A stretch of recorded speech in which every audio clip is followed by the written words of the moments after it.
इससे पहले कि हम लिटरेचर शुरू करें, हम ये वाले बेटा जो हमारे आज आए हैं क्वेश्चंस, इनको पहले सॉल्व करेंगे ग्रामर में। उसके बाद फिर हम आएंगे जो हमारा चैप्टर चल रहा है द प्रपोजल। आज इन लोगों को द प्रपोजल का एक एक्सट्रैक्ट भी आया था, और वो सब देख के आपको पता चलेगा। आपको क्या पता चलेगा बेटा, आप सबके स्कूल में हो ही रहे हैं प्री बोर्ड्स, और आप उनका स्टैंडर्ड भी देख रहे हो, तो वो डिस्कस करके फिर हम चैप्टर आगे ले जाते हैं। निकालें आप अपना जो वो है बेटा, क्या कहना चाहिए, रजिस्टर, और उसमें लिखना शुरू करें। और बहुत ध्यान से समझे जरा कैसे इसमें क्या लिखा जाएगा। पहला है बेटा, dash by hunger, dash by hunger, comma, the elephant herd, the elephant herd, comma, नहीं बेटा, the elephant herd, comma नहीं है, entered the sugarcane field, entered the sugarcane field, full stop.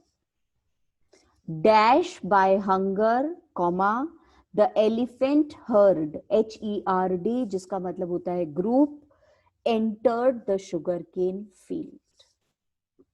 बेटा ऑप्शंस लिखो, drove, driven, driving, drives, drove, driven, driving, drives.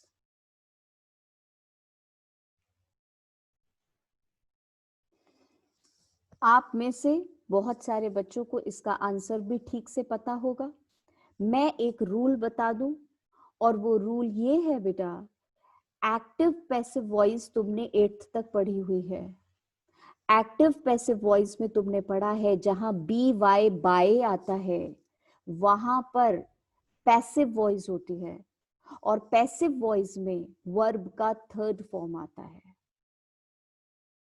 तो इस वाले में बाय लग गया, तो बाय लगने की वजह से बेटा इसमें ड्राइव का थर्ड फॉर्म आएगा, क्योंकि ये पैसिव वॉइस है। तो बेटा इसमें ड्रोव नहीं आ सकता, आईएनजी ड्राइविंग नहीं आ सकता, ड्राइव्स नहीं आ सकता, थर्ड फॉर्म है ड्रिवन। और जो तुम अब एक्सरसाइजेस करोगे मेरे साथ, और जो ये मैं रूल्स बताऊंगी, ये ध्यान से आप मतलब क्या बोलना चाहिए, पर्टिकुलरली मार्क कर लीजिए, लिख लीजिए, इसको दिमाग में रख लीजिए। ये सेंटेंस में तो आपने चलो करके लगा भी दिया, हाँ नहीं ये वाला ड्रिवन ज्यादा ठीक लग रहा है, पर आपको रूल पता होना चाहिए, क्योंकि ये लोग अलग अलग तरीके से पूछते हैं। तो पैसिव वॉइस में बी वाई बाय जहां लगा होता है वो पैसिव वॉइस होती है बेटा, और उसमें वर्ब का थर्ड फॉर्म आता है, इसलिए इस सेंटेंस में ड्रिवन आएगा। सेकेंड सेंटेंस लिखो, every employee dash consider himself as a part of team, as a part of team. Every employee dash consider himself as a part of team. Options लिखो बेटा, need,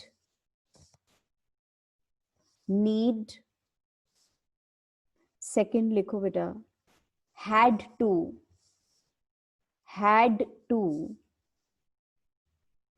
third लिखो बेटा needs to, और बेटा last लिखो had,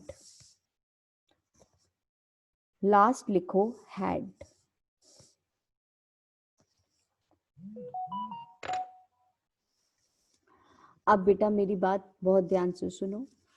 Every employee dash consider himself as a part of team. इसमें ये rule हमेशा याद रखना, जो सेंटेंस एवरी और ईच से शुरू होता है, उस सेंटेंस में वर्ब में एस और ईएस लगता है। तो बेटा इस वाले में नीड्स टू आएगा। पहला रूल बताया है मैंने अभी। ये फर्स्ट रूल, जो सेंटेंस ईच और एवरी से शुरू हो उसमें ध्यान रखना कि मिडिल में, बीच में हमेशा वर्ब जो है उसमें एस और ईएस लगेगा। इसे बोलते हैं सिंगुलर वर्ब। मैम ऐसा भी तो पॉसिबल है कि पास्ट टेंस में कोई चीज हो रही हो, तो आप इस वाले सेंटेंस में अगर हैड टू लगा दो तो क्यों गलत होगा? नहीं होना चाहिए ना गलत, सही होना चाहिए। Every employee had to consider himself as a part of team. हर एम्प्लॉय को अपने आप को समझना चाहिए था as a part of team.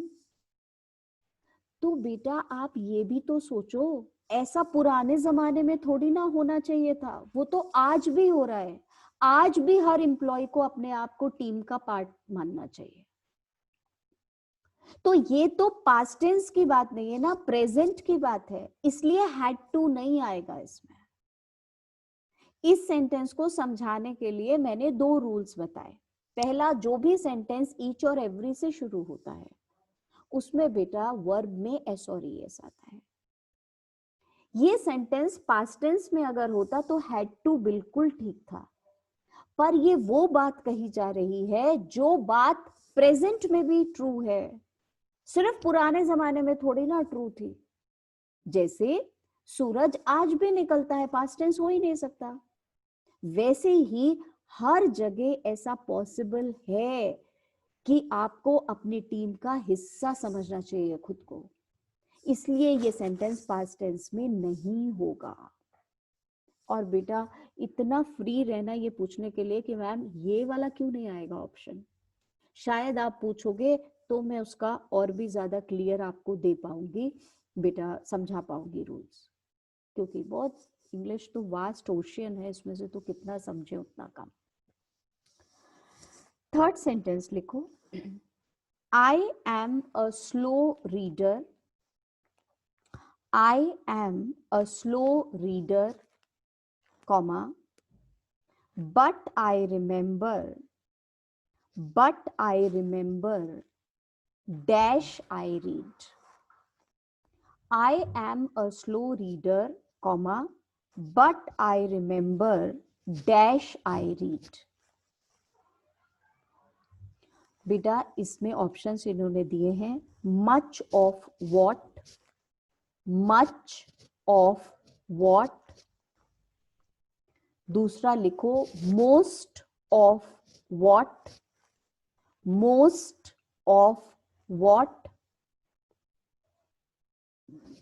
Third लिखो मोस्ट ऑफ दिस, और लास्ट है मच ऑफ दिस। सेंटेंस है I am a slow reader, comma, but I remember dash I read. Much of what, most of what, most of this, much of this.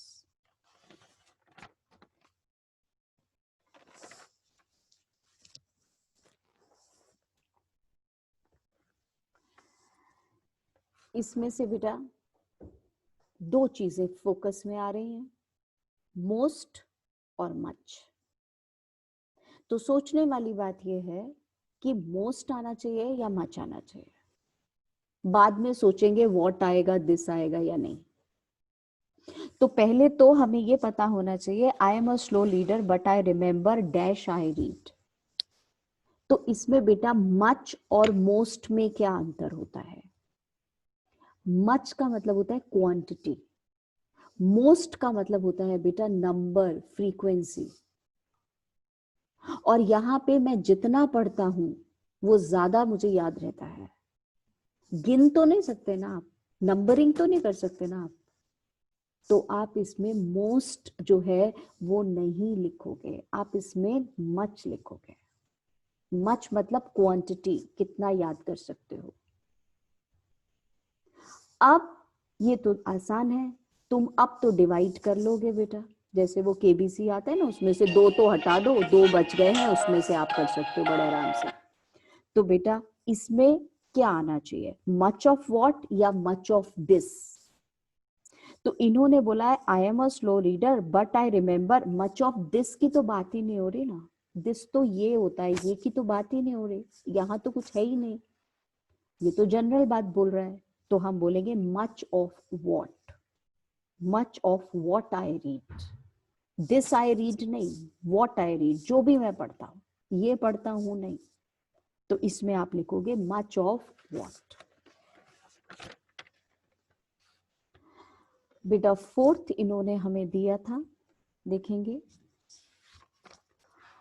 Who do you think, who do you think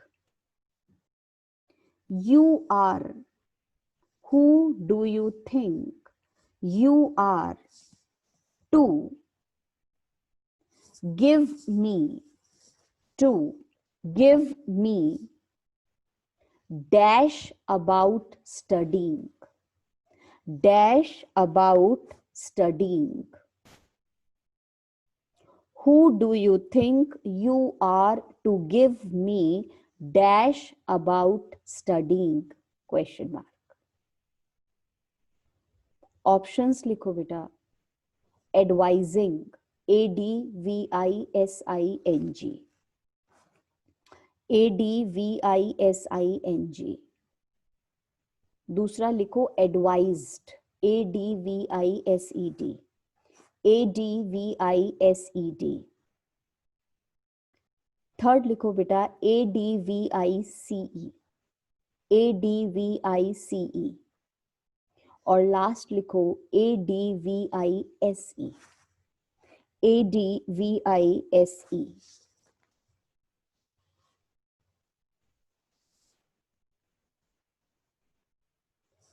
अब बेटा option फिर से repeat कर दीजिए। Advising, ADVISING, ADVISING, ADVISED, ADVICE, ADVISE।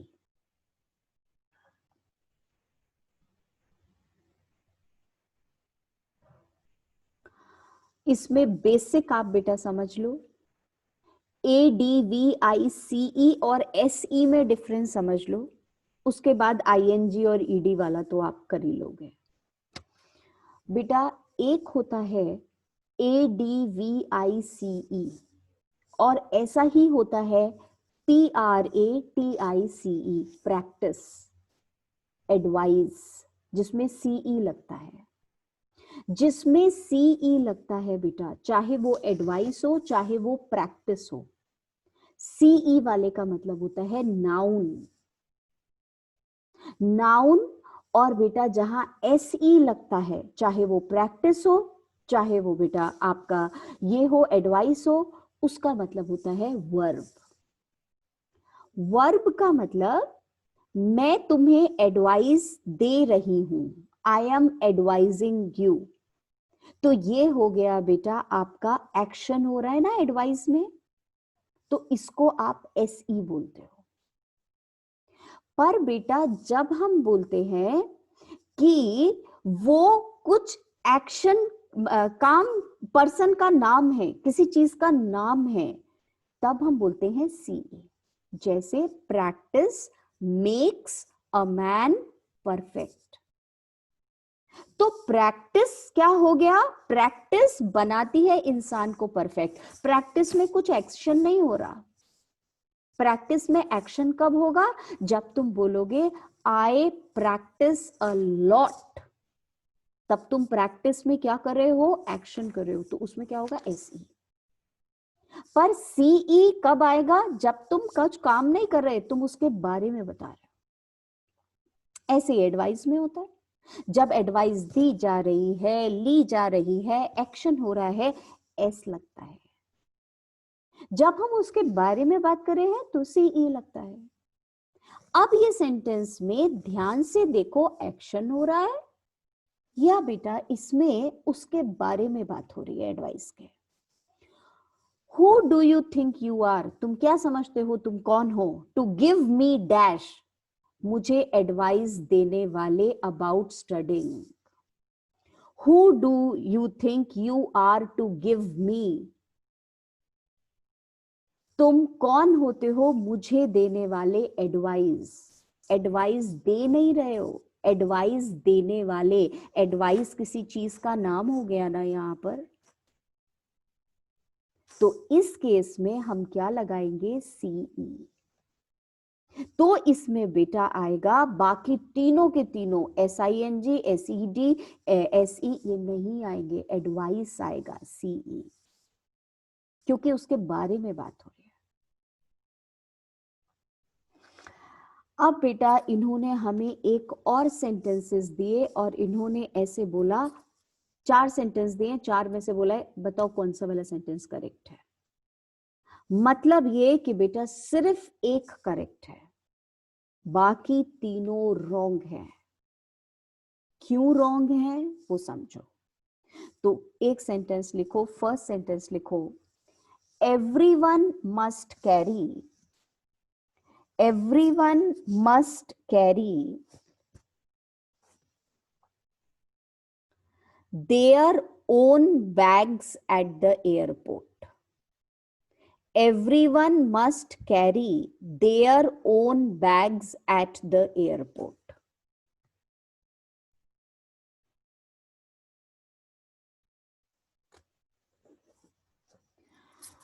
बेटा everyone से start हो रहा है ना सेंटेंस, तो बीच में their क्यों आया है? THEIR क्यों आया है? एवरीवन है तो अंदर हिज आना चाहिए था ना, या हर आना चाहिए था। देयर तो प्लूरल के लिए यूज करते हैं, तो ये सेंटेंस ठीक नहीं है। एवरीवन से स्टार्ट हो रहा है तो अंदर हिज होना चाहिए या हर होना चाहिए, देयर तो नहीं होगा, तो ये सेंटेंस तो रॉन्ग हो गया, ये सेंटेंस करेक्ट नहीं है। सेकंड सेंटेंस लिखो, the woman finished the woman finished his lunch. The woman finished his lunch. ये तो आपको भी पता चल गया, ये तो आपको भी पता चल गया। नहीं मैम ये तो बिल्कुल ठीक नहीं है, क्योंकि वुमन के साथ हिज थोड़ी ना आता है, हर आता है। ठीक है, ये तो बहुत आसान था। थर्ड सेंटेंस लिखो, the football team celebrated, the football team celebrated its victory, its victory। और बेटा ITS में एपोस्ट्रोफ S है, एपोस्ट्रोफ S है। the football team celebrated its apostrophe S है, victory।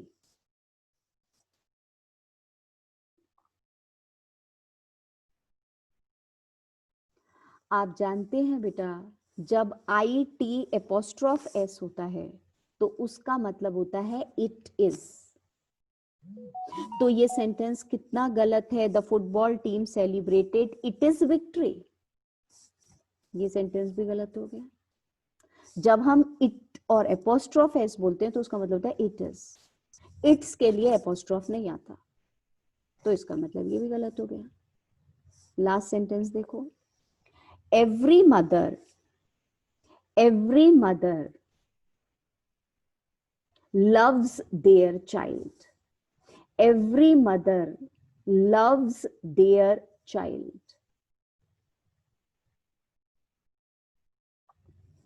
बेटा every mother loves their child नहीं, her child होना चाहिए, हर चाइल्ड। और मजे की बात यह है कि इसमें चारों में से एक भी सेंटेंस ठीक नहीं है, एक भी सेंटेंस ठीक नहीं है।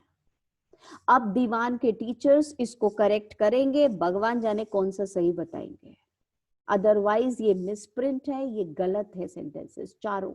हाँ राहुल, मैम ये थर्ड वाला सही बता देंगे? कैसे बता देंगे बेटा, इट्स का मैम मतलब मुझे कुछ और होता है। हाँ मैम वैसे बता रहा हूँ मैं, तो वो आर्ग्यू तो कर लूंगा टीचर से, लेकिन ये करेक्ट आंसर थर्ड दे देंगे। हाँ वो है नहीं बेटा, ठीक, सारे गलत है उसमें। ये टीचर्स मैम ऐसे ही करते हैं, मैंने देखा हुआ है। फिर से मैम आर्ग्यू करूंगा तो बोनस चढ़ेगा। चल, लास्ट था बेटा, he went on diet, he went on diet, comma, hoping dash slim and attractive. He went on diet, comma, hoping dash slim and attractive. बेटा लिखेगा to become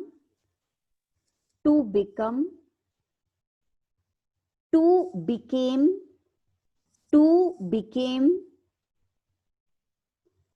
becomes became to become becomes became.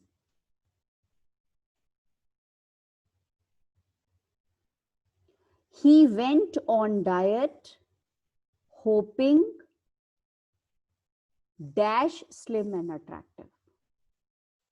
बेटा hope के साथ तो to आता है, और आप जानते हो टू के बाद हम second form of the verb नहीं लगाते हैं, इसलिए इसके ऑप्शन में आएगा टू बिकम।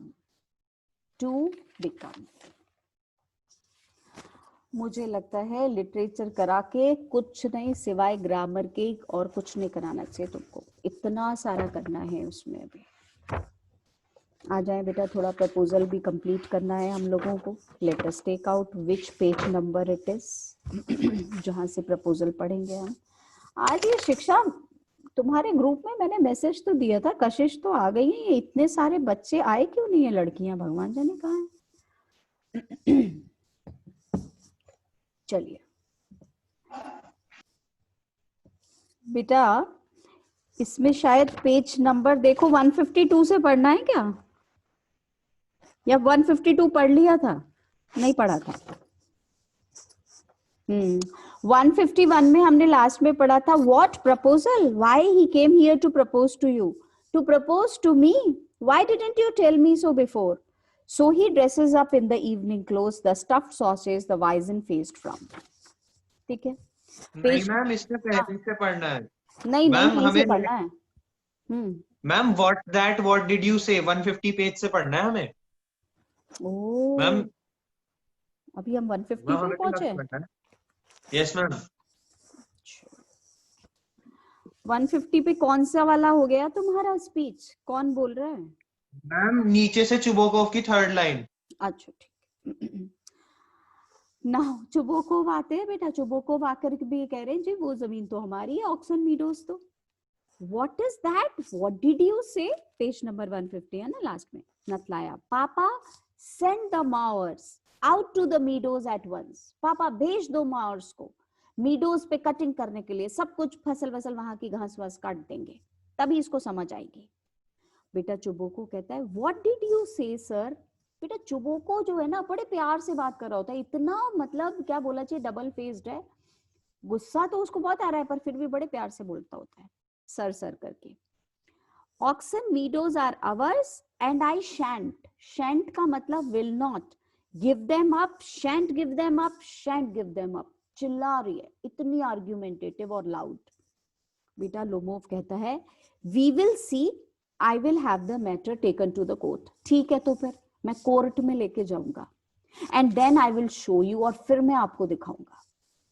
तो बेटा चुबोव कहता है टू कोर्ट, कोर्ट में लेके जाओगे, हम तो तुम्हें अपना पड़ोसी समझते थे और तुम ये करोगे।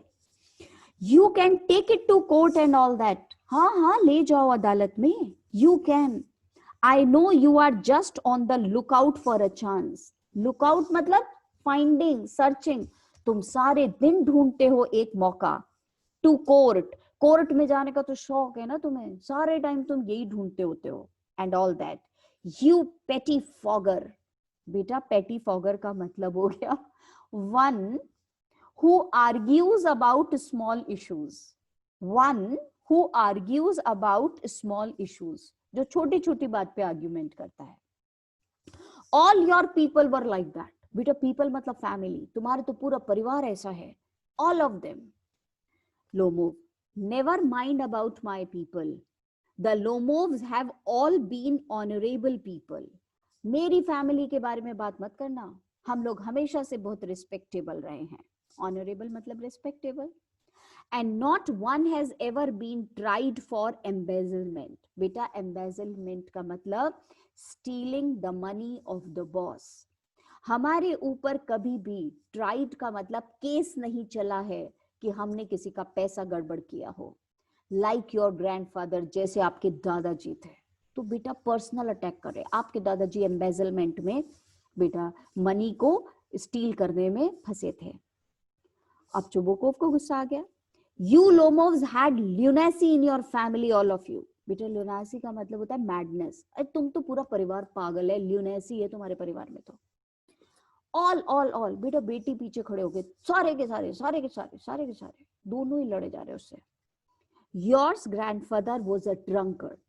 बेटा चुबोको अभी रुक ही नहीं रहा है, पागल हो पागल हो पागल हो। फिर कह रहे तुम्हारे दादाजी जो थे वो ड्रंकर्ड थे, बिल्कुल always drunk.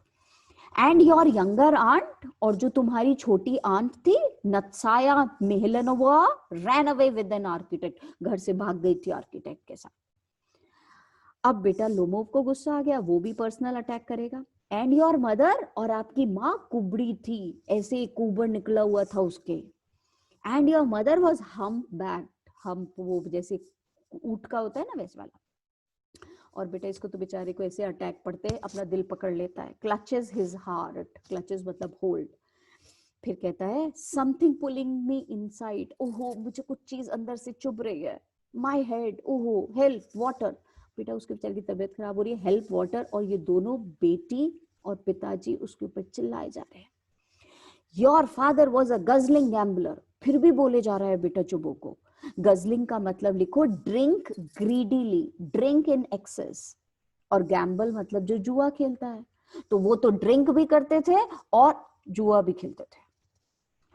And there haven't been many backbiters to equal your aunt, और तुम्हारी बेटी भी बोल रही है, पिताजी भी बोल रहे हैं, बेटी कह रही, और तुम्हारी आंट ऐसी बैक बाइटर थी, लोगों के पीछे से बुराई करती थी, ऐसा बुरी बुरी बातें करने वाली।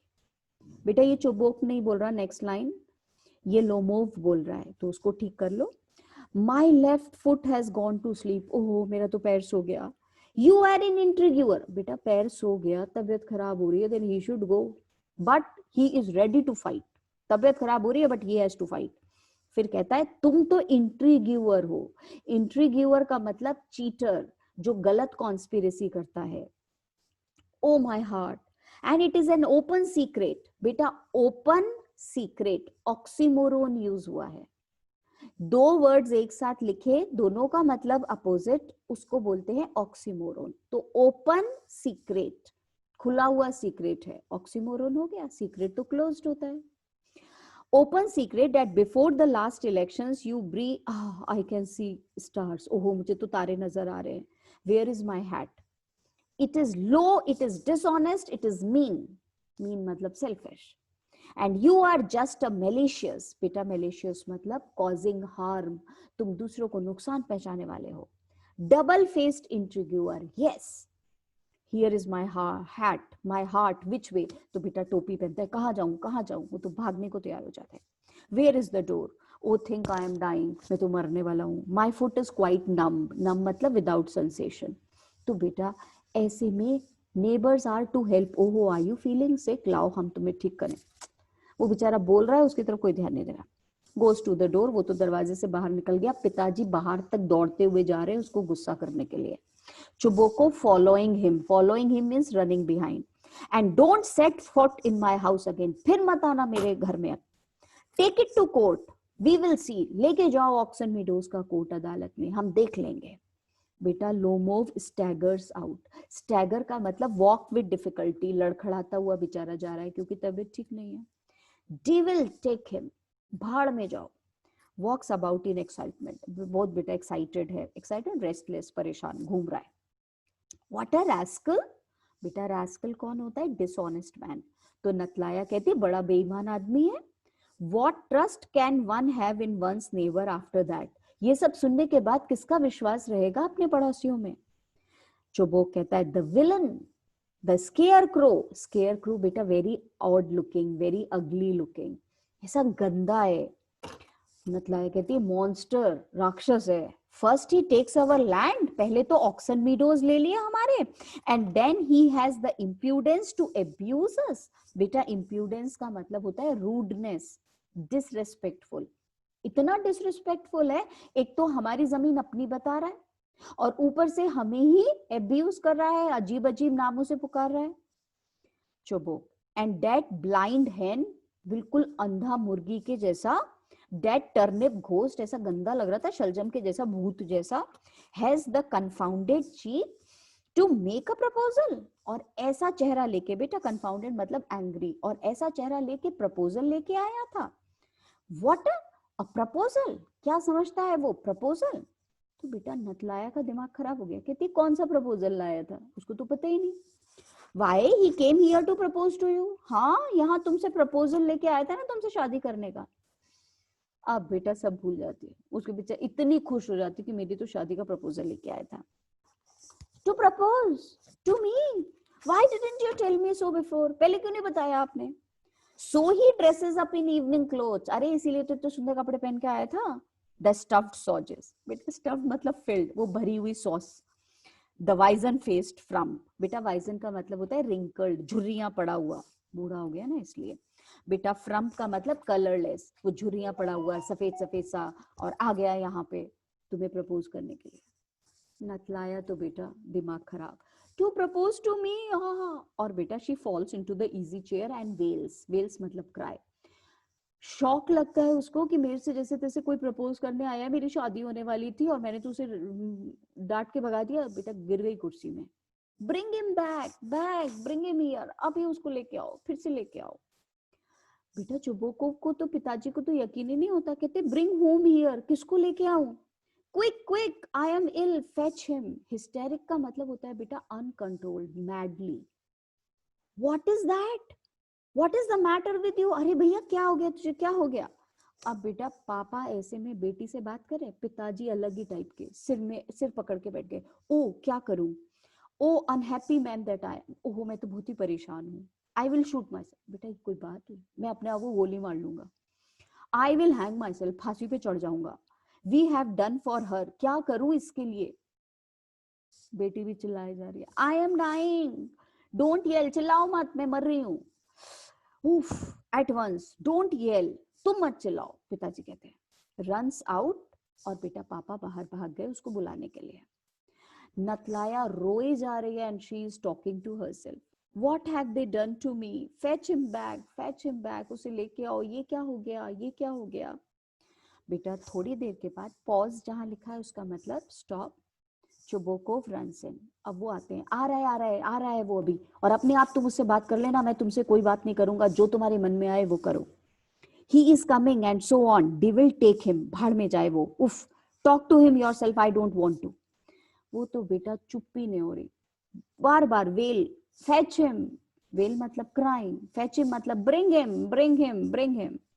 चुबो को, अरे he is coming, चिल्ला के पापा बोलते, आ रहा है, I tell you. What a burden, क्या मुसीबत हो तुम। Lord to be the father of a grown up daughter. एक बड़ी बेटी का पिता होना इतना burdensome है। I will cut, पिताजी भी बेटा अलग ही टाइप के, I will cut my throat, मैं गला काट लूंगा। I will, we cursed him, abused him, drove him out, and it is all you. पहले हमने उसको धक्का मारा, उसको अब्यूज किया, उसको बाहर निकाल दिया, तुमने। नतलाया कहती है नो, इट वॉज यू। चुबो को, I tell you it is not my fault, मेरी गलती नहीं है। इतने में बेटा वो आ गया, पिताजी कहते तुम बात करो, मैं तो निकल रहा हूँ बाहर। ठीक है, नेक्स्ट टर्न पे आगे का बेटा कंटिन्यू करेंगे। कीप स्टडिंग, फिर मिलते हैं। Thank you ma'am.